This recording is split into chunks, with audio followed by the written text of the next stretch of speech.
about to share with you one of the greatest secrets, in my opinion, that I use in my coaching every single day to unblock all of the resistance and the struggle and the wheel spinning that can happen on our way to creating our results, creating goals, creating amazing things, and also just getting through tough times.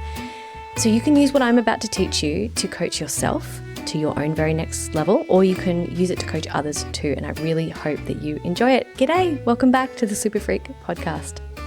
So when I'm working with clients, often they have a goal. Now, sometimes as a coach, you have to help them, like part of your job is helping them clarify what the goal is, but either A, they know what to do, but they're just not doing it, or B, they're doing everything that they can, like they're taking all the actions, they're doing all the right things, and it's just not happening. So they're either avoiding action and getting caught up in distraction and procrastination, maybe that's you right now, or they're ticking every darn box there is to tick and they just feel like they're waiting for it to happen because there's literally nothing else to do and they don't know why it's not happening yet. Maybe you've felt either of these or both of these at different times of your life. There's a reason for this. It's because there are two separate types of subconscious or unconscious resistance to achieving a goal. And part of your work as a coach, part of my work as a coach, whether you're coaching yourself or others, let's just use that interchangeably, right? Because this is about coaching yourself as much as it is about coaching others. Part of your work as the coach is to be able to determine which type of resistance a person is experiencing, and it's imperative. So in this episode, I'm going to help you determine, number one, what the two types of resistance are and how to spot them. Number two, why uncovering which one you have or your client will make or break a coaching program in its entirety. And number three, what to do as a solution for both of these types of resistance. So you can stop procrastinating or stop spinning your wheels, getting nowhere, and start achieving tangible results with more ease, less stress, much faster. And you can use what you know to help your friends and clients experience easier, faster success too. So people in general, including you and I, we're always revealing our subconscious fears and thoughts through our language and behaviors, and sometimes our lack of behavior as well. So we're not taking action. We don't go out of our way not to succeed. We never do. We're always doing the very best that we can. Actually, I shouldn't say never, because I can actually think of some times I purposefully did not want to succeed for various different reasons, right? But it doesn't make any sense to do it on purpose in general. But often in going for something new, while it seems exciting and quite straightforward, do the steps, hit the goal, it can bring up every subconscious belief, fear, significant emotional event that's ever happened to you that taught you it's just not safe to do that, or that result isn't for someone like you, or it's impossible. It can really bring up stuff, just giving yourself permission to even want what you want. And I've heard this saying, new level, old devil. I don't know who originally wrote that saying, but it's sort of a metaphor for every time you are going to the new level, something old can sort of rear its head and get in the way. And that's what I'm talking about. So this is why coaching is one of those professions that will probably never not exist, because it's our human condition to want to create safety. And often what feels safe at first is staying where we are and not risking failure, even if we really want the result. This is where we can start to feel that tension and internal conflict. But rather than trying to label it self-sabotage, I don't love that label, to be honest, because I truly believe a more accurate description is self-preservation. In not doing what we want to do, we're continuing the benefit we get from not doing it. I'll say that again. In not doing what we want to do, we're continuing the benefit we get from not doing it. We're preserving our current status quo, or we're trying to hang on to the benefit we get from that status quo. It's called secondary gain. And in order for life as it is and the benefits we get from life as it is to remain, we need to resist change. It's how we self-preserve. So for example, I'll use a really obvious example. If I'm a smoker, I may really want to quit smoking, but I get this awesome benefit from smoking right now. It really relaxes me. The nicotine helps me focus, and my life is quite stressful because I'm studying or I'm working or whatever. I know, guaranteed, that I can go outside and have a smoke, and within 15 minutes, I feel more calm thanks to the chemicals which kick in and bring my focus back. I might be really afraid to let that go because I can't afford a day not being able to experience that benefit right now, or at least it feels that way. So really, resistance is when there is secondary gain to staying the same. Now, a really great coach will do the work to figure out what the secondary gain is and help their clients keep that benefit while removing the behavior that's not desired. But there are two specific ways that this resistance, this kind of self-sabotage, or let's call it self-preservation and secondary gain, two specific ways it shows up. If I could just chunk them into two massive chunks and generalize it, there would be only two, but there's probably lots of nuance to this, which I'm not going to go into. But when you know which one is you or your client, you can start doing really efficient work and you speed up your results and you save yourself literally potentially hundreds of hours. I'm talking turning decades into days. If you think about how much time we can spend in procrastination or spinning our wheels to coach yourself through to the result. So here they are. The first type of resistance is resistance to taking action. This is a more commonly known one. But the second is resistance to the result. Some might call that fear of success. Now, before I go into this, I want to say it's never conscious. We are not trying to actively do this. It's just what happens. Now, the key to knowing that you have some kind of resistance, because you could be either of these two at any point, but you know that you have some kind of resistance. If, for example, you're super connected to the end goal, like you're really excited about it, you really want it to happen, you can kind of feel it anytime you think about it. You feel like in a way you're already there internally, but you just don't have the external results. It hasn't happened yet, and that's really frustrating. This is an indication that there is some kind of resistance in the way. Now, what's cool about this is that in my world, all that's in the way of you and whatever it is that you want is some form of resistance. And that resistance can be in the form of like limiting beliefs, interesting ideas. We'll get into it in a moment. But the coolest thing about that is I believe you can it's your job to just remove the resistance. You don't need to add anything necessarily. Sometimes you need to add some skills, right? Or some education and things like that. But for the most part, it's about removing what doesn't align with where it is you want to go. And that's a key piece. Now, I don't need to say this, but I will. Sometimes we're just being bloody impatient. We have zero concept or appreciation or patience for things just taking time. I'm not talking about that. I'm not talking about that particular scenario when you know you've done everything, but it's just going to take time. I'm talking about when you feel like something is literally preventing you from getting the result, either because you're taking no action whatsoever or you're taking all of the action and you've been doing it for ages and it's still not happening. It feels like there is just no indication that it's even improving, right? There are things we can do, and we're going to talk about them. So let's start by talking about resistance to taking action.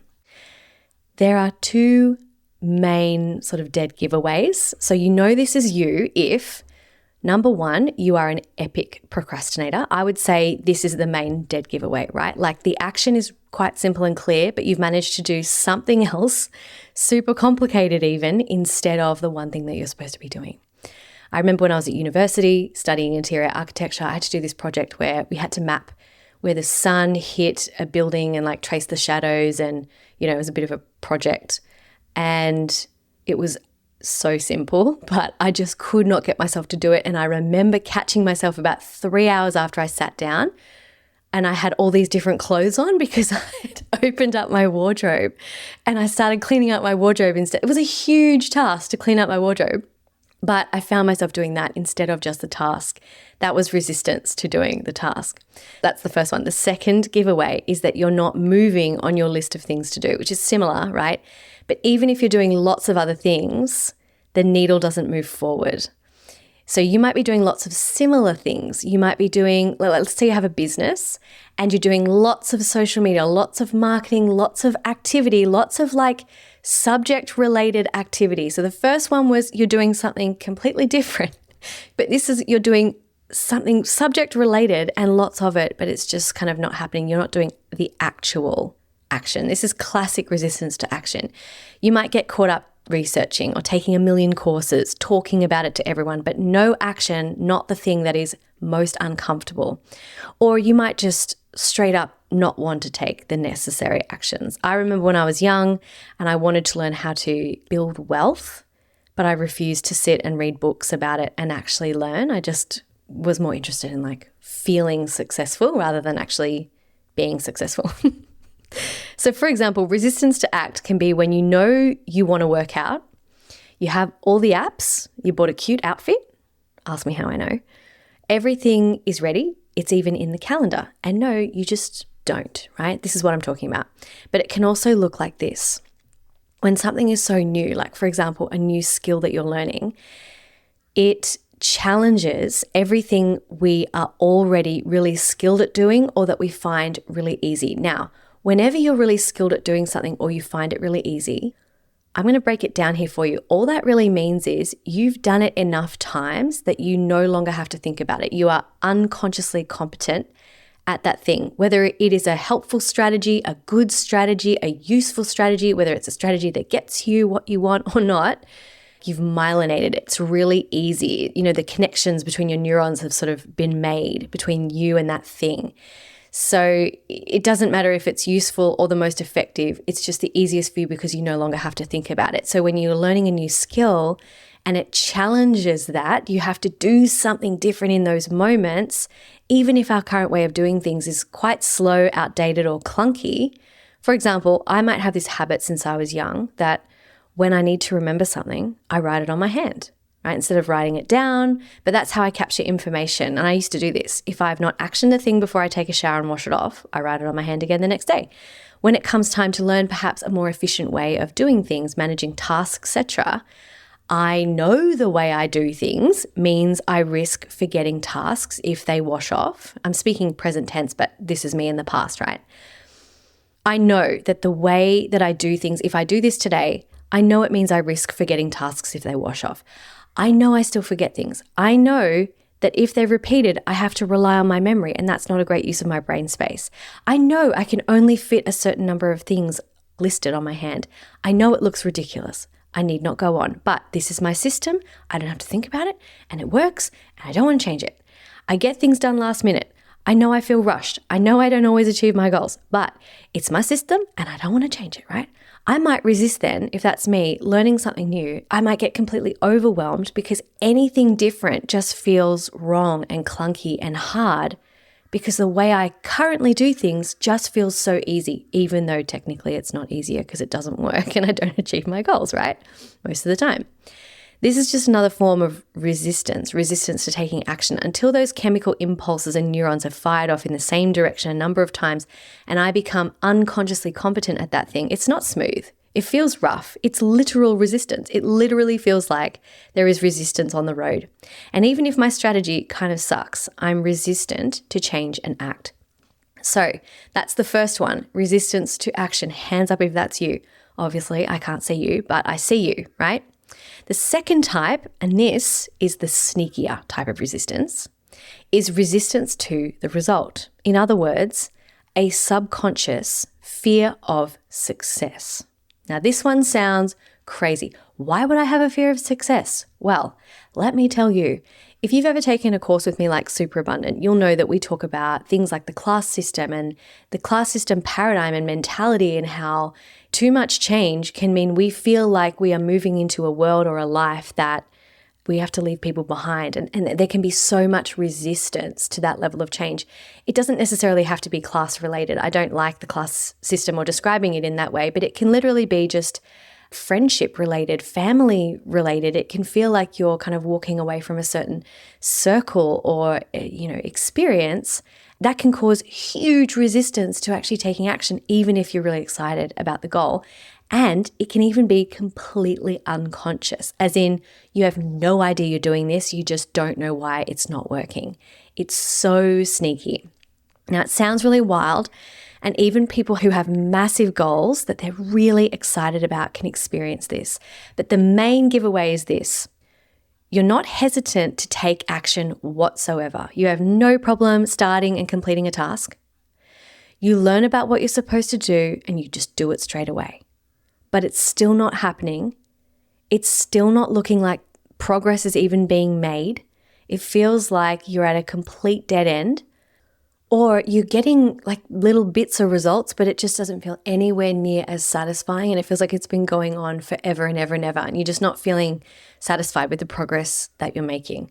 This can be an indication that you have fear of success or resistance to the result. This is such a sneaky one because, like I said, you might be so excited about the result most of the time, but subconsciously, if you really achieved it, what next? If you really achieved it, you might be away from your kids a little bit more than you're comfortable with at this phase of their life. If you achieved it, you might lose someone or something really important to you because you wouldn't be able to spend as much time there or with them, or you're afraid you will. So you do all the things, and even the opportunities are knocking at your door and you're taking action, but something's just not lining up. It's so subtle. But yes, you are more in control than you think. So for example, I remember talking to my coach when I was training for world titles in 2011. I think it was 2011. I was going for title number 10. I was competing in 2 separate events at the upcoming tournament and hoping to win 2 medals because I'd done it before, but I don't know that anyone else had sort of done it before twice. So it was a really big goal for me to do that. And in the years before that, I had just kind of, I don't know why I did this, a bit dumb really, but I just kept moving the bar. I wanted to win 2 titles and then I was like, I wonder if I could do 5. And then I won 5 and I was like, I wonder if I can win 7. And I was at that limit, like 10. And I remember saying to my coach, I can feel myself slowing down my training. Like I'm slowing down before the finish line. And the reason is because I don't know what's next. Like, who am I if or when I actually do this? What's beyond that mile? It's a really weird place to be. And I hope everyone listening actually does experience this at some point in their life, because you'll learn in a moment.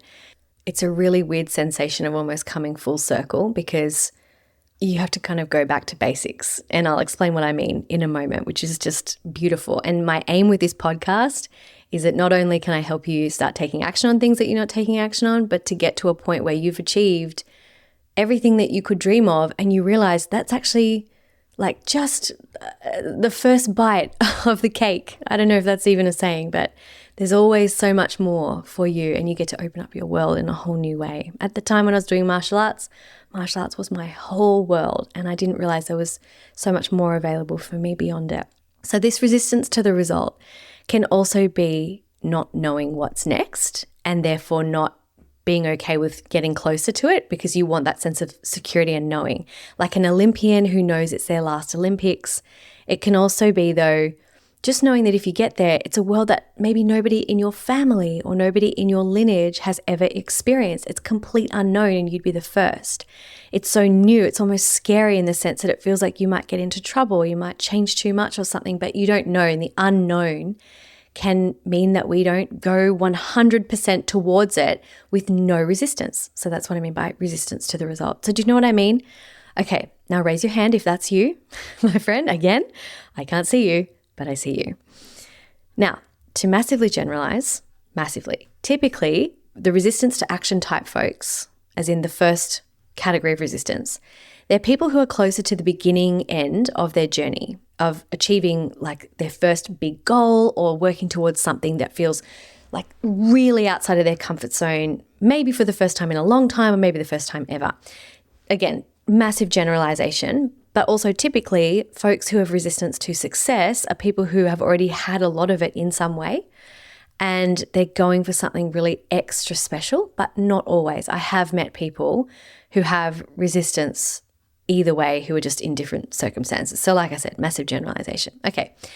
Now here's why figuring out which one you are will actually make or break your coaching experience, your program. You really want to get this right. The short answer is because coaching needs to be tailored to the specifics of the problem. We're not always just working through a cookie cutter system. Everyone is starting from different places. Everybody has different reasons for why they want something. Everybody has different kinds of resistance. If I have resistance to action, I guarantee you I've already spent thousands of dollars and so much time already on doing mindset work, working on my mindset. Guaranteed. Like in terms of working on my mindset around achieving the goal. Guaranteed. Because it's something I can do that's related to the action, but it's not the actual action. And it's exactly why I feel so connected to the end goal, even though I'm not there yet. My job as your coach is to give you robust accountability systems and only do mindset work around whatever is in the way of you taking action right now on this very one clear task. Anything else is a complete waste of time. That being said though, if I was working with someone who had resistance to the result, so let's say someone who is like scaling their business, things are really growing beyond what they could have ever perceived for themselves. Maybe they're becoming famous and they're feeling resistant to what that might mean for their family unit and how they're going to keep those intimate moments. And if I'm working with someone like that and as their coach, I'm only doing accountability work, well, I might as well just follow them around and tell them what they're doing as they're doing it. You are now making a cup of tea. You are now scratching your leg, right? It's just unnecessary noise. This person does not need accountability most of the time. For most things, they need deep work. They need connection to a mission and a purpose that is bigger than themselves, that almost makes them cry. That is the reason why they get up every day. So they don't need to know the how. They don't need to know the exact steps. They don't need to worry about that. They're in exponential land, okay? They need to go back to the drawing board and recreate their whole identity sometimes and question their limiting beliefs about this. Not to try harder, but to remove all the scripted ideas in this way that says something has to change, or that it has to be harder, or they'll be bored, or they'll miss out, or whatever it might be. Okay, so can you see there are two very different ways I would coach someone with the two very different types of resistance? And the reason why it feels like coaching maybe isn't working or your mindset work isn't working is because you're doing the wrong type of work on the wrong type of resistance. Do you see? Right from the get-go, aside from just finding the clarity around what a client wants or what I want for myself, I need to find and locate where the resistance is on the map so I can create the best plan for results. Mindset and accountability are both paramount. They're both really important, but they are detrimental if used in the wrong circumstances. Does that make sense? Now let's talk about what to do for each of these types of resistance, because hopefully by now you've identified if you're experiencing resistance, which one's you, and why it's really important that you need to get it right, okay? So there are heaps of things you can do, but I'm just going to chunk it down to 3 things each. Let's start with resistance to act. So number 1, the first thing you do is break down tasks until they are so small they can be done or started in the next 10 minutes and possibly even be completed within an hour. Now, most of the time we chunk actions way too big. This is really basic stuff, right? But it's worth remembering. If you're overwhelmed, your chunks are too big. Don't write, build my website, or even write my about page as you do your to-do list. Break it down smaller. Write an outline for an about page. Do 10 minutes of Googling or going onto ChatGPT and find the structure of an about page. Write one draft paragraph for the first section of the about page. Break it down. All success is about lots and lots of teeny tiny little actions inside of a big goal, not massive ones. They all add up. So that's the first one. The second one is the mindset work only happens on taking action on this specific task, meaning finding a way to connect how taking action on this one teeny tiny little task or beginning this project or learning something new is going to give you more of everything that is important to you and less of everything that you currently don't want. So I'm not doing mindset work on the massive goal. Sometimes, I might start there a little bit. I'm getting clear on what it is, but I'm really looking at taking action. That's where the resistance is. We don't need to connect our whole being to our whole end goal. We need to connect this one task to everything we want. Makes sense? And the third one is solid accountability. So like I said, all success is breaking things down into teeny tiny little steps and a sequence of doing those steps and following through the sequence. Now, if you find you're not achieving what you set out to do, you're probably setting the bar too high and you need to lower it. I can't believe how often I say this in my practice. It's so funny, but it's true. Lower your standards for a bit and actually experience some wins, because wins breed wins. And accountability, will bring you those wins if you combine it with taking tiny action. So you're actually going to be celebrating and acknowledging and really, really feeling it when you do something and you take a step forward, and you're going to start teaching your nervous system that it's safe to do that and actually feels good and actually feels better than doing nothing, right? Or cleaning out your wardrobe instead. So accountability can look like many things. It can be social accountability. It could be that friend who is meeting you at a certain time. It could be a coach. It could be announcing it on Facebook, or it could be selling something before it's even created. So you have to follow through on it, which is actually totally normal, by the way, and very smart. It can also be implementing new systems and habits that help you stay on track. Accountability looks different, and we've all got our own unique way of preferences for accountability. So breaking down the task to 10-minute chunks, mindset work only on that chunk, and accountability and celebration when it's done, if I was to sum that up really briefly. Now let's move on to resistance to the outcome or fear of success. Here are 3 ways you can mitigate this type of resistance. So once again, this is not an exhaustive list. This is just top 3 things I would recommend. Number 1, identify all of the interesting ideas you have about getting to that next level. I'm talking everything. Write them down in a list and work through them one by one, preferably with support. Deep, deep mindset work is required here to question every single weird idea about where your own upper limit is and what you're allowed to do.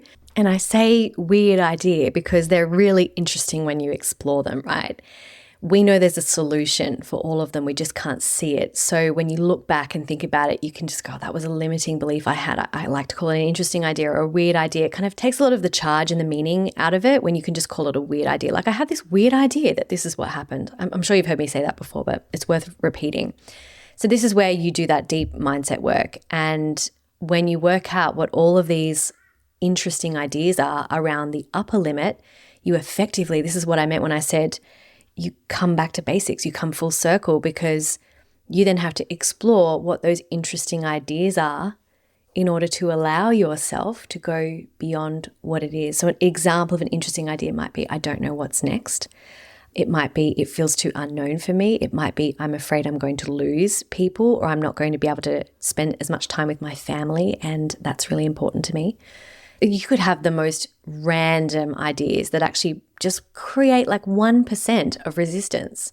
And at this level, we're looking at the 1%. We're looking at the 1% of resistance, like the tiny little blister in your shoe that is causing you to eventually not be able to walk if you don't pay attention to it and deal with it. So that's the first one. The second one is creating your own unique strategy.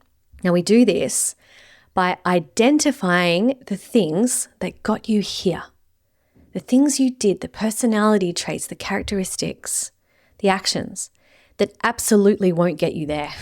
The things we need to let go of, but also the things that got you here that absolutely will take you to the next level. Now, that second part of this is really important. Too many people focus on changing who they are to reach new levels of success. But at a certain point, it's your authenticity and what feels super easy for you that has you stand out and be able to work consistently and sustainably towards what it is that you want. This is what I call your unique strategy. Now, I remember a few years back, I had a client that was going from, she had built her way up in a network marketing company, and she treated it just like an investment opportunity. And she had built it up in a way that was really quite rebellious. She didn't do it the way everybody tells you to do it because it wasn't comfortable for her to do it that way. She did it in a really high touch way where she just worked with people one-on-one pretty much. And she was about to hit like the second highest level, I think, in the company. And it was a significant leap in income, significant, like life-changing amount of money. And when we were chatting about this new level, she started talking about all these really complicated, like extra funnels and things that made no sense, that she'd never done before, she was never interested in, that she didn't like doing. And we realized through some coaching that this was such a huge change of income for her that she had made up in her head this interesting idea. She was overcomplicating it because she didn't know how it was going to change her. And she felt like, well, there was 2 reasons. She first of all felt like she needed to have her big girl panties on and like do things differently in order to get to that new level, which was really interesting. But secondly, because she didn't know how it was going to change her, she was overcomplicating the process to slow herself down before she got to that level. So it's allowed to get easier. That's the key that you need to remember. It is allowed to get easier as time goes on.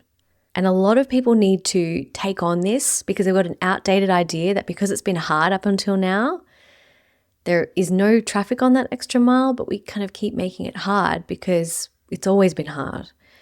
So it's allowed to get easier, and it should. And some people worry that that's going to be boring. That's another interesting idea people have. But it's really at this point that boring becomes a whole new privilege because you have all the resources and all the experience to create excitement elsewhere in new ways. And that part about the goal that you've worked so hard to achieve becomes easy.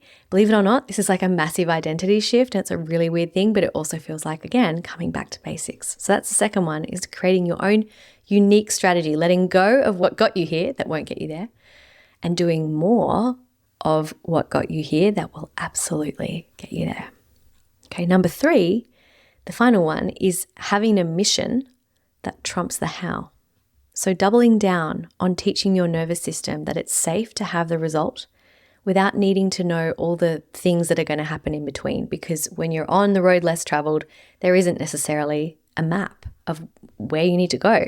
You need to be really comfortable with not knowing and making it up as you go. And the thing that helps you with that is having that mission or this vision of where you want to go that is so powerful, it gets you up every day and you feel comfortable with figuring out the how one step at a time. That means visualization. That means going there in every way possible in your mind. But also in my practice, I invite my clients to go even further beyond the result, which is like in Cartesian logic, which is something we teach in NLP, this would be the non-mirror image reverse. It's like so far out beyond. You have to go, in order to be able to answer the question of what's beyond that result, you have to first, in your mind, subconsciously go to the result, which is often something that we find hard to do. So it can send you into a complete blank spot, but training your mind to go beyond it. Like if you want to make $100,000, imagine making 200 or 400 or $1 million. If you want to make 10 million, imagine making $1 billion, right? And it makes the goal that you have, it's like a secondary gain to this, a good one. When you do that, you instantly make this big goal like a molehill instead of a mountain.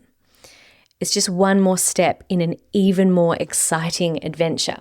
And it puts things into a new perspective. So rather than thinking, oh my gosh, this is the end of the road, I don't know what's next, it means you're no longer like wigging out over what feels like some kind of finish line that has nothing beyond it. It puts it in its place and it allows you to just easily take more steps forward. So to sum that up, you do the deep work to explore the limiting or the interesting ideas that you have about what it will mean. You identify your unique strategy, the strategy that you're going to keep, as well as what you're going to let go of to get there. And then you double down on teaching your nervous system that it's safe by going way further out in your mind as often as you need to until it feels kind of boring, kind of normal. In fact, so many of my clients over the years have contacted me after they've hit their big goals and they're like, it was kind of boring. Like, I'm not going to lie. And I'm like, great, because it means that you've actually become the type of person who has this result. It wasn't something that you just fluked, which is cool. So there you have it, my friends. The 2 types of resistance to action, resistance to the result, why they are so imperative to identify on your results journey so that you are not wasting a second of your time coaching, how to spot them and what to do about them, 3 steps for each. I really hope this helps you today. I know it's helped me coach myself and my clients so much over the years in a way that truly does feel like magic for clients when they've been spinning their wheels for so long. When someone can identify for them, oh, you have this type of resistance, this is what you need to do. It's so cool. So I hope it gives you something fun to think about for yourself and people that you love too. And now I'd love to hear from you. Which one do you feel might be you right now if you're experiencing a little bit of resistance? So write to me in all the places that you can write to me and let me know if that's you and what you're going to do, which one of the steps you're going to do first. And of course, if you think you'd love to have some support with this, I have 2 amazing programs opening up in the next few months that are perfect for each type of resistance. The Bloom Business Incubator is effectively designed for moving through resistance to action, but it really focuses on education around the pillars of business and taking the right action at the right time to help you make $5,000 to $10,000 a month consistently. And the second is the Fierce Salon. This is really helpful for identifying and moving through resistance to the result. And this is my signature group coaching program. I've run it for over 8 years now for folks who want to go from good to great. And what that looks like is a mystery. So you can join the wait lists for each of those below. But regardless, thank you for being here and thank you for listening. Remember, everything you want is so much closer than you think. So stay curious and stay open. And I'll see you in the next episode.